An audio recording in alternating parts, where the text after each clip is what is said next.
Hello বন্ধুরা, 24 লাখ মানুষের নাম নিয়ে বৃহস্পতির উপগ্রহে যাচ্ছে নাসা। সেই সম্পর্কেই আজকে বেশ কিছু তথ্য দেব আপনাদেরকে। আমি শুভ আছি আপনাদের সঙ্গে। চলুন ভিডিওটি শুরু করা যাক। মার্কিন মহাকাশ গবেষণা সংস্থা নাসা তাদের পরবর্তী অভিযান ইউরোপা ক্লিপায় পৃথিবী থেকে মানুষের নাম বয়ে নিয়ে যাবে বৃহস্পতির উপগ্রহ ইউরোপাতে। লাখ লাখ মানুষের সঙ্গে খ্যাতমান মার্কিন কবি অ্যাডা লিমনের কবিতা তার হস্তাক্ষরের আদলে একটি ধাতব পাতে খোদাই করবে নাসা। সেই পাতাটি জুড়ে দেয়া হবে মহাকাশযানটির সঙ্গেই। বৃহস্পতির অন্যতম বড় উপগ্রহটির উপরিভাগের বরফের আস্তরের নিচে একটি লোনার পানির সাগর রয়েছে এবং সেটি অণুজীবের উপস্থিতির জন্য আদর্শ পরিবেশ হতে পারে বলে লিখেছেন এনারগ্যাজেট। ক্লিপারের সঙ্গে নিজের নাম সংযুক্ত করার সুযোগ ছিল রবিবার পর্যন্ত। এর মধ্যে 24 লাখ মানুষ তাদের নাম এবং জমা দিয়েছেন নাসায়।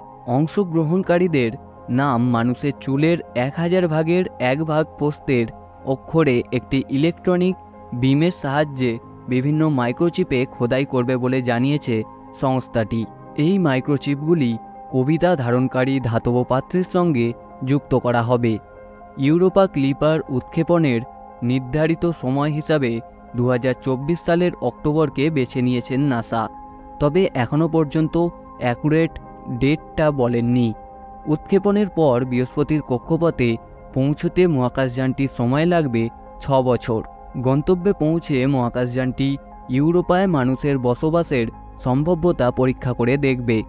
বৃহস্পতির এখনও পর্যন্ত জানা 95টি উপগ্রহের মধ্যে ইউরোপা আকারে বড় হিসাবে তালিকায় প্রথম দিকে রয়েছে। সেই সঙ্গে এটি সৌরজগতে পৃথিবী থেকে সবচেয়ে দূরের উপগ্রহগুলির মধ্যে একটি। তো এই ছিল 2024 সালে নাসার পাঠানো একটি মহাকাশযানের আপডেট এবং তথ্যমূলক ভিডিওটি আপনাদের কেমন লাগলো অবশ্যই কমেন্ট বক্সে কমেন্ট করে জানাতে ভুলবেন না। যদি ভালো লেগে থাকে তাহলে অবশ্যই বন্ধুদের সঙ্গে শেয়ার করবেন এবং ভিডিওটিতে একটি লাইক করবেন। আপনারা যদি আমাদের চ্যানেলে নতুন হয়ে থাকেন তাহলে অবশ্যই চ্যানেলটিকে সাবস্ক্রাইব করে যাবেন।